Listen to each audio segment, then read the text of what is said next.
একটা সুন্দর সকালবেলাতে আমি আসলাম লেবু নিতে, একদম পিসিদের গাছের লেবু। তো আমরা একটা রেসিপি সবাই জানি, প্রায় সবাই খেয়ে থাকি, কিন্তু আমি যেদিন এসেছিলাম সেদিন আমাকে পিসি হোমমেড বানিয়েছিল, পুরোটা হোমমেড বানিয়েছিল। তো আমি তো অবাক, এটা হোমমেড বানিয়েছে।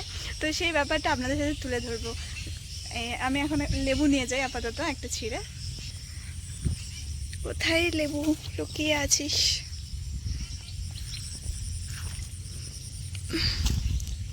গাছ থেকে যখন প্রয়োজন হয় তুলে তুলে ছেঁড়া হয়, বাড়িতে স্টক করা হয় না।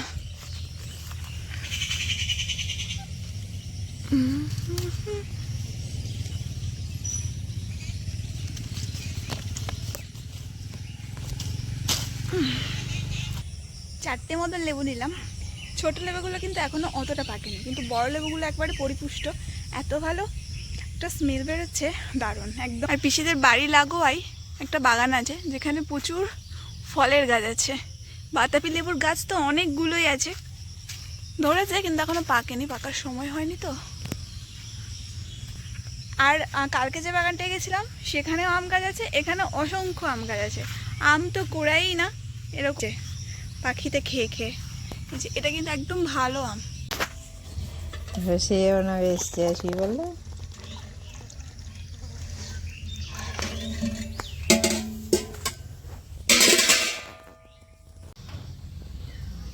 পিসি যে রেসিপিটা করবে সেটার জন্য পিসি প্রথমেই গরুর দুধ নিয়ে নিয়েছিল, ওদেরই গরুর দুধ। সেটার মধ্যে লেবু ঢেলে প্রথমে এটাকে ছানা কাটিয়ে নিতে হবে।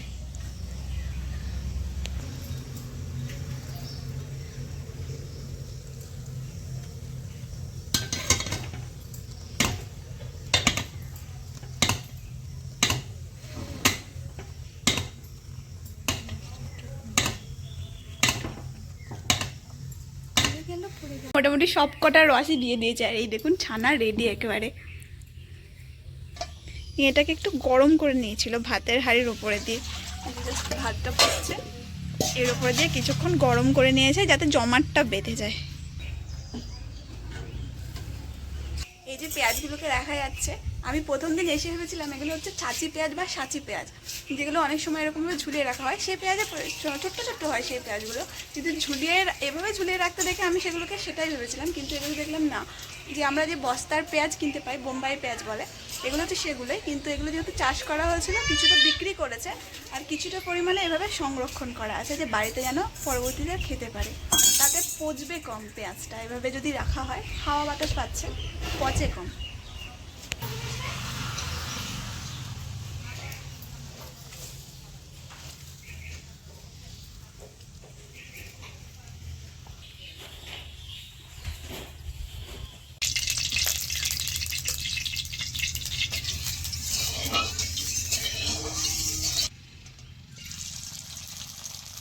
আমি যেদিন এসেছিলাম তার পরের দিনই আমাকে এই হোমমেড রেসিপিটা তৈরি করে দিয়েছিলেন। আমি সেদিনই পিসির কাছে বায়না ধরেছিলাম, তুমি কিন্তু আরেকদিন আমাকে এটা করে খাওয়াবে আর আমি ক্যামেরা বন্দি করব। পিসির সাথে ক্যামেরার সক্ষতা তেমন নেই, ও ভাইজির আবদার মেটাতে সকালবেলা থেকেই পিসি গরুর দুধ দুয়ে সেই দুধ দিয়ে ছানা তৈরি করে, এবার সেটাকে পিস পিস করে কেটে নিয়ে তেলে ভেজে তৈরি করা হবে পনিরের তরকারি। পিসির হাতের তৈরি এই সাদামাটা রান্নাটার স্বাদ কিন্তু ছিল খুবই সুন্দর। তার ওপরে রান্নার উপকরণগুলোও ছিল ঘরোয়া এবং টাটকা, সেহেতু এটা স্বাস্থ্যের জন্যও বেশ ভালো। আর পিসি তেলের মধ্যে ফোড়ন দিয়ে নিয়েছিল হচ্ছে শুধুমাত্র জিরে, আর তার মধ্যে ভিজিয়ে রাখা কাবলি ছোলা আর আলুটা একটু নুন দিয়ে হলুদ দিয়ে এখন ভেজে নেবে। আর তার সঙ্গে একটু লঙ্কা গুঁড়ো এবং স্বাদটাকে আরও একটু বাড়ানোর জন্য একটু চিনি অ্যাড করা হয়েছিল।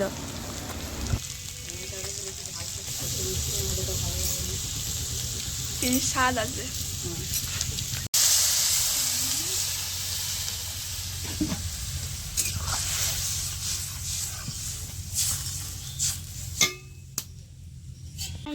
দেখে আমার মাজান করছে, আল্লি বাবাল্লি, কি মজা কি মজা।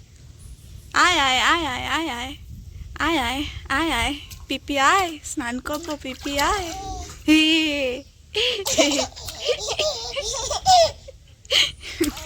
নদী যাবো স্নান করতে। তেলটা খানিকক্ষণ ফুটে এবং টেনে যাবার পরে তারপরে তৈরি করা পনিরগুলো অ্যাড করে দেওয়া হয়েছিল। ব্যাস, সুন্দর একটা ঘরোয়াভাবে সুস্বাস্থ্যকর রেসিপি একেবারে তৈরি।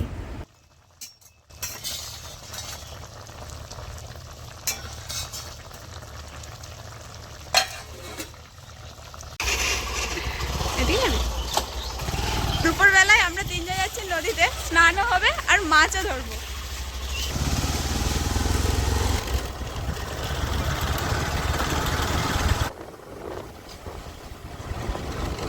বাড়ি থেকে খুব বেশি দূরে না নদীটা, তো আমরা গাড়ি করে আসলাম। মুড়ে জল বেড়েছে মনে হচ্ছে, অনেক চড়া দেখাচ্ছে নদীটা। 2 বছর পর আসলাম নদীতে, আর আমি 5 বছর পর।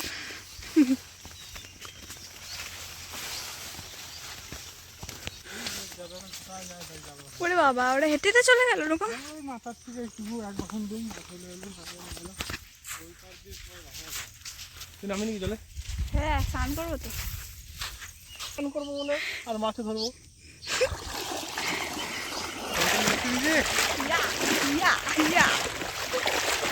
আমাদের পাথর থাকে, সাদা হয় না, না করবে না, কম জল।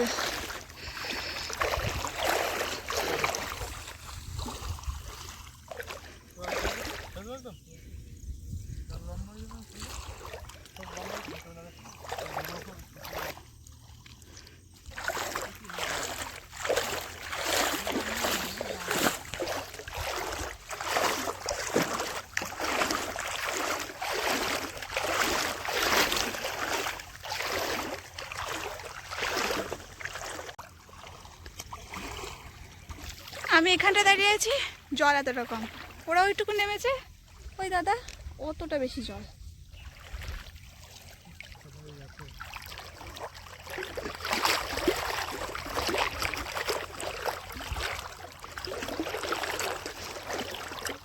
দাদা বুঝতে পারিনি ওখানে অত জল ডিপ করে পড়লো একটু আগেই। আমি এর সাথে সাথে যাবো, পড়লে ওকে ধরে ডুববো, একা একা ডুববো। ওই দিক দিয়ে ঘুরে এই চটটা জলে দাঁড়িয়ে থাকবো আমি একা। না আয়গা, এই যে এখানে যে ঠিক আছে পাথর থাকে, এই মাঝে মাঝে কিন্তু এরকম পাথরের ঢিবি হয়ে আছে। জলের মাছগুলোতেও পাথর আছে, বালি আর পাথরটা বেশি থাকে, খুব একটা কাদা ফাদা হয় না। যেমন অজয় নদে কাদা পাওয়া যায়, দূর তারপরে একটা কি যেন বলে, গঙ্গা নদীতে কাদা পাওয়া যায়।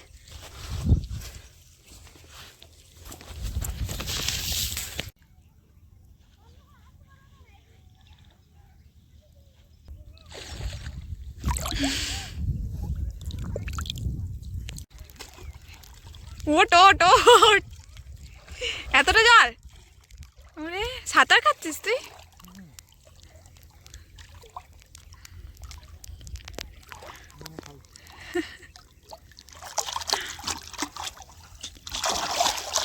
মনে হয় না একটাও পেয়েছে বলে, সবাই মাছ ধরে তো আসলে, সেই জন্য সকাল সকাল আসতে একটা ব্যাপার। এখন চারিদিকে সবাই মাছ ধরছে। পাইছ? উরে বিরাট বড় ইলশা।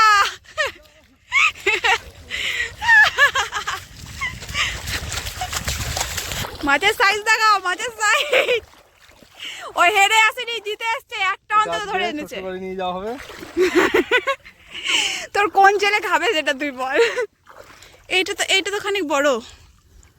এই যে এটা কি মাছ? এটাকে গাংতলা বলে।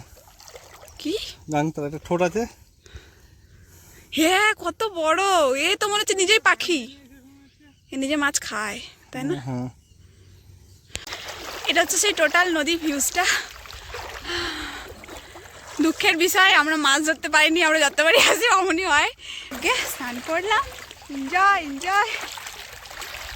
বাবা এখানে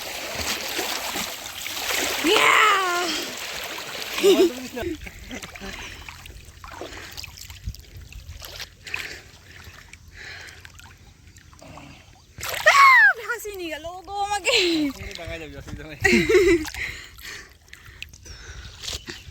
ডিং ডিং, এ মস্তানি করিস না। ওট, পিসি কিন্তু এই ভিডিও দেখবেনি, তখন কিন্তু চাচাবে।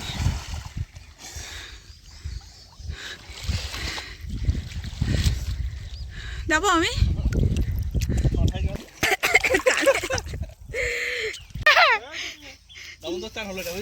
ভুলে গেছিলাম নদীতে, ফোন শুদ্ধ ছবি দিয়েছি নিজেকে। ফোনটা শুদ্ধ করা হলো। শুদ্ধ খারাপ হলে তুমি দেবা ঠিক করে, কিন্তু সাউন্ড আসছে কিনা সেটা আমি বলতে পারছি না, কিন্তু ভিডিও হচ্ছে, ক্যামেরা কিছু হয়নি এখনো। ওই যে ডগে। একদম ডগে ডগে। হ্যাঁ। হুম। পিসি কটা আম পারলো, বলছিলাম যে বড় বাড়িতে নেই, ও গেছে ওই বাড়িতে, সেই জন্য দাদা ওকে আনতে যাবে, কারণ আমি নয়তো পুচকু দুটোকে দেখতেই পাবো না, আমারও তো বাড়ি যাওয়ার সময় হয়ে গেল ওদেরকে, তার জন্য একটা আম নিয়ে যাবে। বেশি হয় না একটু, এই দেখো একটা না গো, ভালো খারাপ হ্যাঁ, অনেকগুলো পড়তো।